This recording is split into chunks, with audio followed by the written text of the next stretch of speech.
Okay, so hello everyone. Happy First Chapter Friday. Today's book is Children of Blood and Bone by Tomi Adeyemi.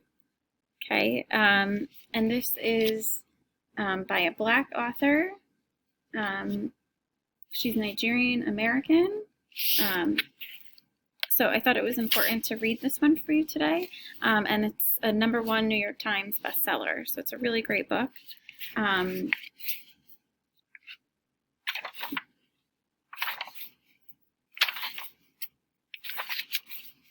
So in the front they have different clans, the Magi clans, okay, Magi of life and death, Magi of mind, spirit, and dreams, Magi of water, Magi of fire. So really interesting. I try not to think of her, but when I do, I think of rice. When Mama was around, the hut always smelled of jollof rice. I think about the way her dark skin glowed like the summer sun, the way her smile made Baba come alive, the way her white hair fuzzed and coiled, an untamed crown that breathed and thrived. I hear the myths she would tell me at night. To Zane's laughter when they played a gobin in the dark. Baba's cries as the soldiers wrapped a chain around her neck. Her screams as they dragged her into the dark. The incantations that spewed from her mouth like lava.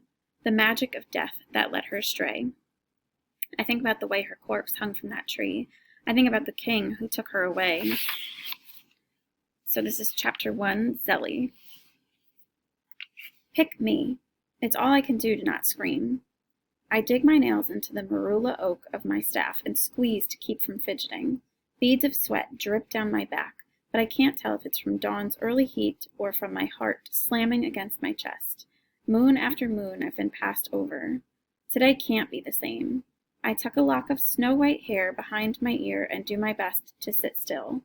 As always, Mama Agba makes the selection grueling, staring at each girl just long enough to make us squirm.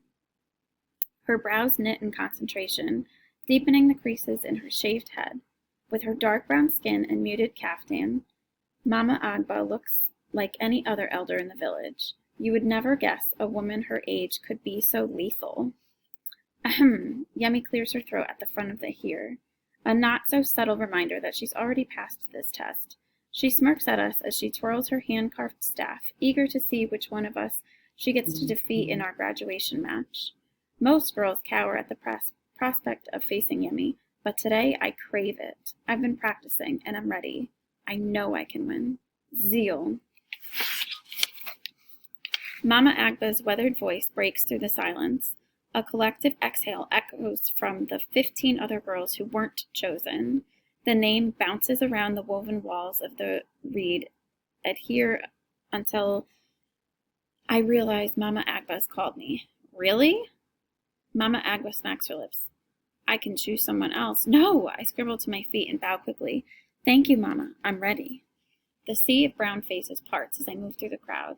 With each step, I focus on the way my bare feet drag against the reeds of Mama Agba's floor, testing the friction I'll need to win this match and finally graduate. When I reach the black mat that marks the arena, Yemi is the first to bow. She waits for me to do the same, but her gaze only stokes the fire in my core. There's no respect in her stance, no promise of a proper fight. She thinks because I'm a diviner, I'm beneath her. She thinks I'm going to lose. Bow, Zelly. Though the warning is evident in Mama Agba's voice, I can't bring myself to move.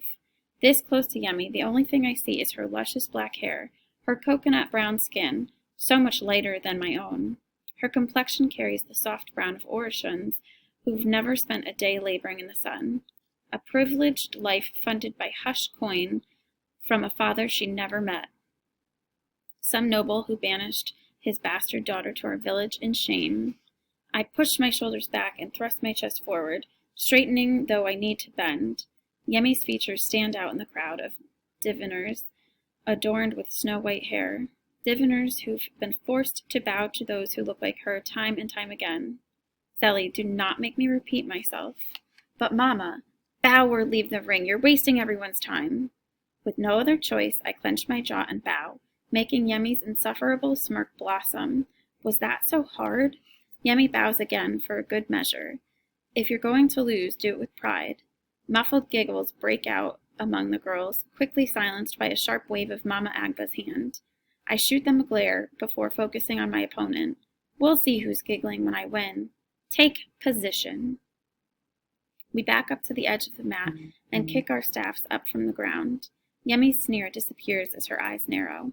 Her killer instinct emerges. We stare each other down, waiting for the signal to begin. I worry.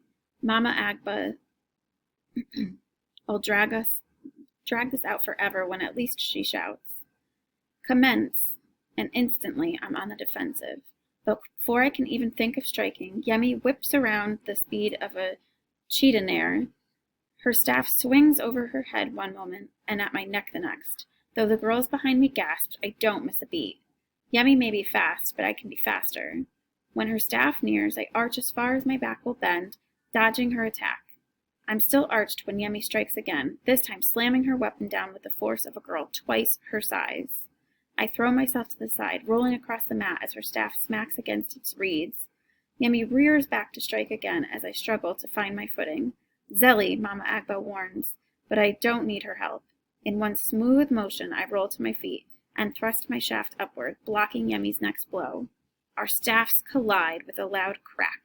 The reed walls shudder. My weapon is still reverberating from the blow when Yemi pivots to strike at my knees. I push off my front leg and swing my arms for momentum, cartwheeling in midair. As I flip over her outstretched staff, I see my first opening, my chance to be on the offensive. I grunt, using the momentum of the aerial to land a strike of my own. Come on. Yemi's staff smacks against mine, stopping my attack before it even starts. Patience, Zelly, Mama Agba shouts. It's not your time to attack. Observe, react. Wait for your opponent to strike. I stifle my groan but nod, stepping back with my staff. You'll have your chance, I coach myself. Just wait your That's right, Zell. Yemi's voice dips so low only I can hear it. Listen to Mama Agba. Be a good little maggot. And there it is, that word, that miserable, degrading slur. Whispering with no regard, wrapped in that arrogant smirk. Before I can stop myself, I thrust my staff forward, only a hair from Yemi's gut. I'll take one of Mama Agba's infamous beatings for this later, but the fear in Yemi's eyes is more than worth it. Hey! Though Yemi turns to Mama Agba to intervene, she doesn't have time to complain. I twirl my staff with a speed that makes her eyes widen before launching into another attack. This isn't the exercise, Yemi shrieks, jumping to evade my strike at her knees. Mama! Must she fight your battles for you? I laugh. Come on, Yem. If you're going to lose, do it with pride. Okay, so that's where I'll stop, but this is, again, a wonderful, adventurous, thrilling book called Children of Blood and Bone by Tomi Adeyemi. And it's like fantasy, and I hope you enjoyed it. Have a good day.